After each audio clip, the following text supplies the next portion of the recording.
The shadows of Central Park. Ethan Cross hadn't set foot in Central Park in years. The sprawling, tree-laden expanse had once been his favorite place to clear his head during his years as a private detective. But now the very thought of the park filled him with unease. It had started 2 weeks ago.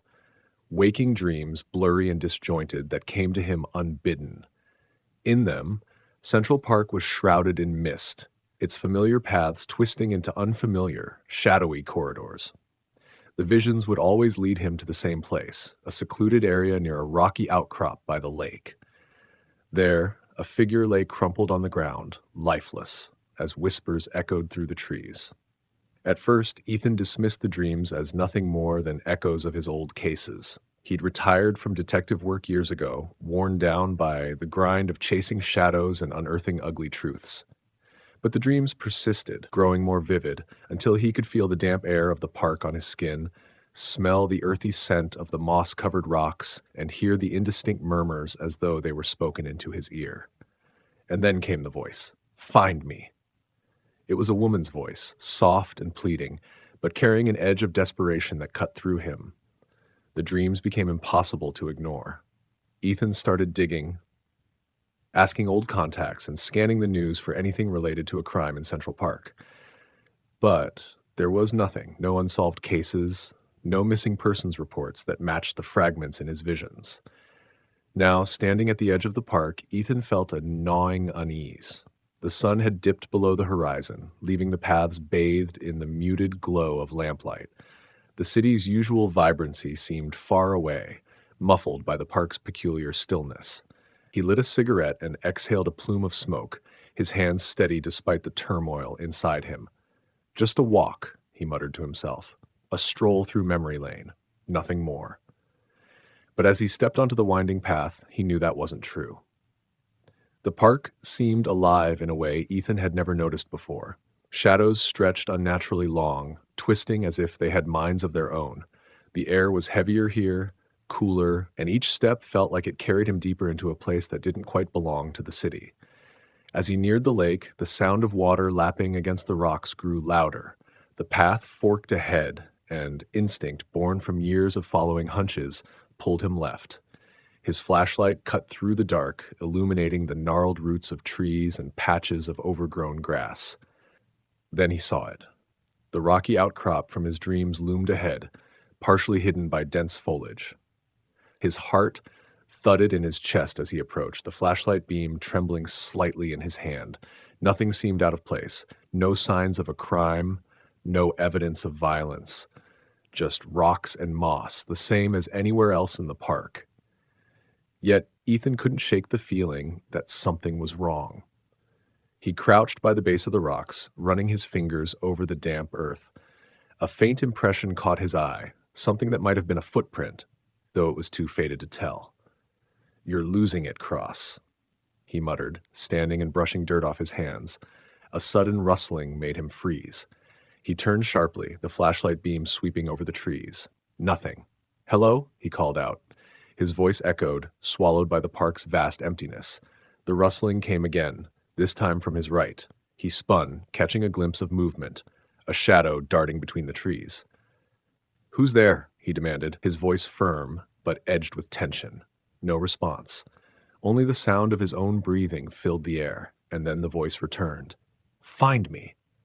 Ethan staggered back, the flashlight slipping from his grasp and landing with a dull thud. His head whipped around, searching for the source of the voice, but the park was empty. "Who are you?" he shouted, his voice cracking. The air seemed to shift, growing colder. The shadows thickened, pressing in around him.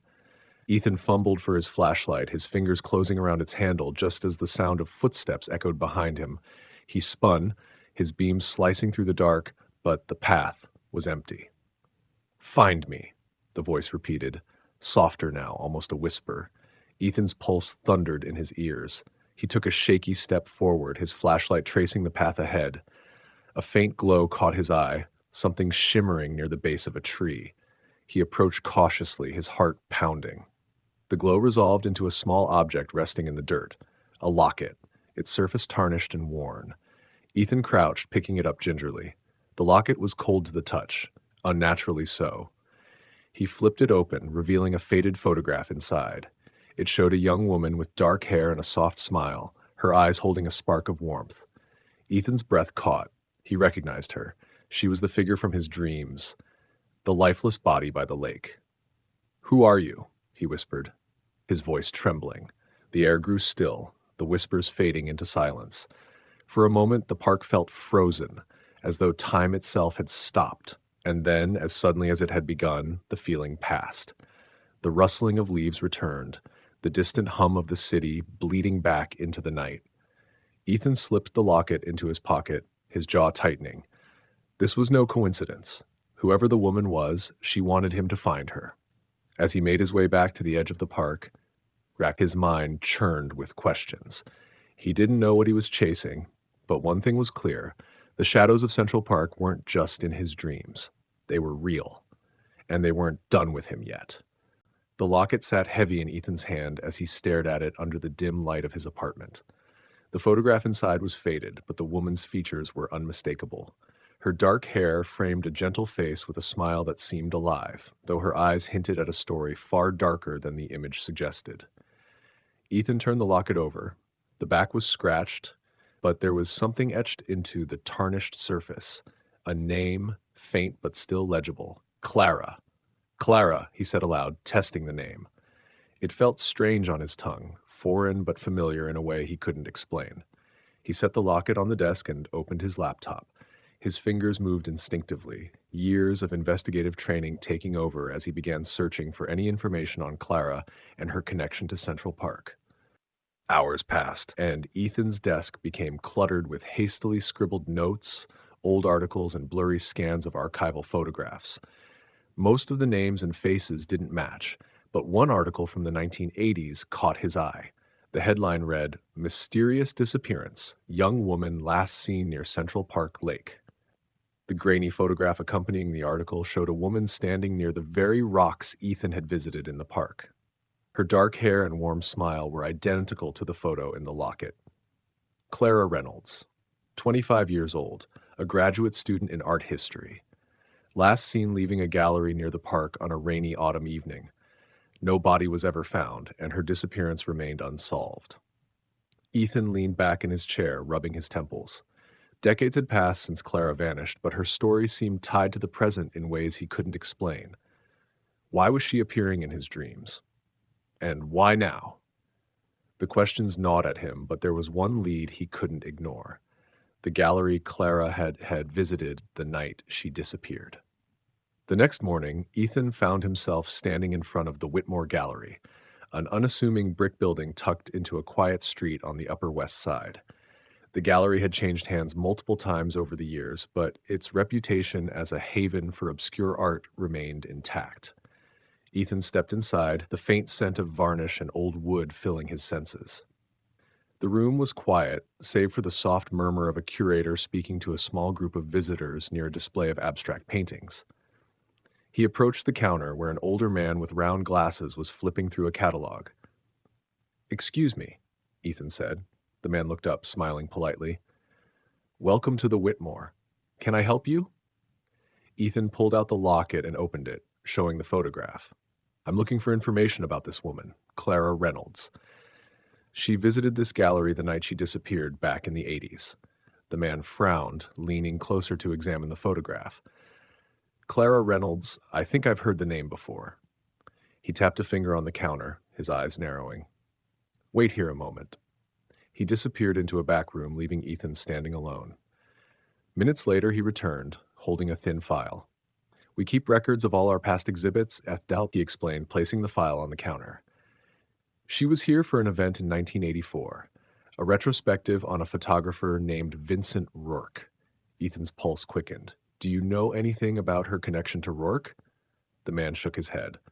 "Not much, but their paths crossed more than once. Rourke was an enigmatic figure known for his surreal black and white photography. He vanished not long after Clara did. Some said it was a coincidence. Others whispered it was something darker." "Darker?" Ethan pressed. The man lowered his voice. "There were rumors. People said Rourke's photographs had an effect, that his work could reveal things about his subjects no one else could see. He had a reputation for being obsessive, sometimes unstable. "Do you still have any of his work?" Ethan asked. The man hesitated, then nodded. "We have a few prints in the archive. Follow me." The archive was a dimly lit basement filled with rows of metal shelves. The man pulled out a box labeled Vincent Rourke and set it on a nearby table. Inside were a dozen photographs, each framed in thin black borders. Ethan's breath caught as he examined them. The images were stark and haunting. Portraits of people whose expressions seemed to flicker between joy and terror. Shadows in the background seemed unnaturally sharp, almost alive. And then he saw her. Clara. Her portrait was unmistakable, her face illuminated by soft light. But something about the photo was wrong. Her shadow stretched unnaturally long behind her, curling and twisting like tendrils of smoke. Ethan felt a chill crawl up his spine. "There's one more thing," the man said, pulling out a worn envelope from the box. "This was found in Rourke's studio after he disappeared." Ethan opened the envelope, revealing a handwritten note. "The park holds them. Shadows that never fade. She's there, waiting. Find her before they do." A shiver ran through Ethan as he read the words. He slipped the note into his pocket, thanked the man, and left the gallery. That night, Ethan returned to Central Park. The locket felt heavier in his pocket, as though it were pulling him forward. The note's cryptic warning rang in his mind. Find her before they do. The path was eerily quiet as he made his way toward the lake. The air was thick, the trees casting long shadows that seemed to watch him. When he reached the rocky outcrop, the whispers began again, soft and insistent like voices carried on the wind. "Clara," he called out. "I'm here. What do you want me to see?" The air grew colder, and the shadows around him deepened. For a moment, he thought he saw movement, a faint figure standing at the water's edge. "Find me," the voice whispered again. Ethan stepped closer, his flashlight cutting through the dark. The figure didn't move, but as he approached, its shape became clearer. A woman, her face hidden by shadow, her arm outstretched as though pointing to something in the distance. And then she vanished, leaving only the sound of rippling water. Ethan followed where she had pointed, his flashlight revealing a patch of disturbed earth near the base of a tree. He knelt down, brushing away the dirt with trembling hands. What he uncovered made his blood run cold. A skeletal hand, its bony fingers clutching another tarnished locket. The shadows around him seemed to pulse, closing in. Ethan realized with chilling certainty that Clara's story wasn't just one of loss. It was one of unfinished business. Ethan stared at the skeletal hand, its bony fingers clutching the tarnished locket. The air around him was colder than it should have been, and the shadows seemed alive, stretching unnaturally as if watching his every move. His breath fogged as he reached out to pry the locket free, his hands trembling. The locket came loose with a faint metallic click. It was nearly identical to the one he'd found earlier, though this one was heavier, as if something were sealed inside. Ethan flipped it open, and his stomach turned. Instead of a photograph, the locket contained a folded piece of aged parchment. The ink was faded but still legible. It read, "She was taken by the shadows. To break the curse, you must sever their bond." Ethan's mind raced. Taken by the shadows? What did it mean? He glanced around, half expecting the darkness to surge toward him, but the shadows remained still, pulsing faintly at the edges of his vision. A whisper broke the silence. "Find me." Ethan stumbled back, the locket slipping from his fingers and landing in the dirt. The voice was Clara's, soft, pleading, and close. He turned sharply, scanning the area with his flashlight. The beam landed on a figure standing at the edge of the lake. It was Clara. She was translucent, her outline shimmering faintly like the surface of the water behind her. "Clara?" Ethan called out, his voice cracking. Her eyes met his, and for a brief moment he saw a flicker of hope in her gaze. She raised her hand, pointing toward the lake, where the water rippled unnaturally. Ethan hesitated, his heart hammering in his chest. "What do you want me to do?" "Break the bond," she whispered, her voice barely audible over the soft lapping of the water. The ripples in the lake grew stronger, forming concentric circles that seemed to pulse with a dark energy. Ethan's instincts screamed at him to run, but something in Clara's expression, an unspoken plea, kept him rooted in place. Ethan stepped closer to the lake, his boots sinking into the muddy shore. The water's surface shimmered, reflecting not the sky, but a distorted, shadowy realm. As he knelt down, the faint outline of a rope caught his eye. It disappeared into the water as if tethered to something deep below. He grabbed the rope and pulled. It was heavier than he expected, resisting his efforts as though something on the other end didn't want to surface. Ethan gritted his teeth and heaved, his muscles straining against the weight. Finally, something broke through the water's surface, a small wooden box, ancient and rotting. The box exuded an unsettling energy, and the air around it seemed to hum faintly. Ethan set the box on the shore and pried it open. Inside, he found an assortment of objects: a lock of dark hair, a withered flower, and a photograph. His stomach clenched as he recognized the woman in the photo. It was Clara, her face filled with a vibrant joy that stood in stark contrast to her spectral appearance now. "What is this?" Ethan muttered, his voice trembling. "It's a tether," a voice said behind him. Ethan spun, his flashlight landing on Nathan Rourke, the enigmatic photographer whose name had surfaced in his investigation. Rourke's face was pale and gaunt, his eyes sunken and unnaturally dark. "You found the key to freeing her," Rourke said, his voice low and resonant, "but you've also found the key to the shadows." "What are you talking about?" Ethan demanded. Rourke stepped closer, his presence radiating an unsettling calm. "The shadows take what we leave behind. They thrive on loss, on the pieces of ourselves we can't let go. Clara's tether, the lock of hair, the photograph, the mementos, has kept her bound here, unable to move on." Ethan glanced at the box, his jaw tightening. "If I destroy these, she'll be free?" "Yes," Rourke said, though his tone carried a note of warning. "But the shadows won't give her up easily. They'll fight to keep her. And you." Ethan looked back at Clara, her spectral form wavering by the water's edge. He saw the pain etched into her translucent features, the way her eyes pleaded for release. He nodded, his resolve hardening. "Tell me how." Rourke handed Ethan a silver dagger, its blade etched with symbols that pulsed faintly in the moonlight. "Use this to cut the bond. Strike the photograph first. It's the strongest tether, then the rest." Ethan didn't question the logic. He knelt by the box, lifting the photograph with trembling hands. Clara's joyful expression stared back at him, a painful reminder of the life she had lost. As the blade touched the photograph, the shadows around him surged. They rose like tendrils of smoke, twisting and writhing, their movements filled with anger. Ethan hesitated, his grip tightening on the dagger. "Do it!" Rourke shouted. Ethan slashed the blade through the photograph. The shadows screamed, a piercing, otherworldly sound that echoed through the park. Clara's form flickered, her face contorting briefly with pain before settling into a look of peace. He didn't stop. He cut through the lock of hair, the withered flower, and finally the locket, each strike accompanied by a surge of shadow and a scream that seemed to vibrate through his very soul. When the final tether was severed, the shadows recoiled, writhing in agony before dissipating into the night. The air grew still, the oppressive energy lifting as if a storm had passed. Ethan turned to Clara.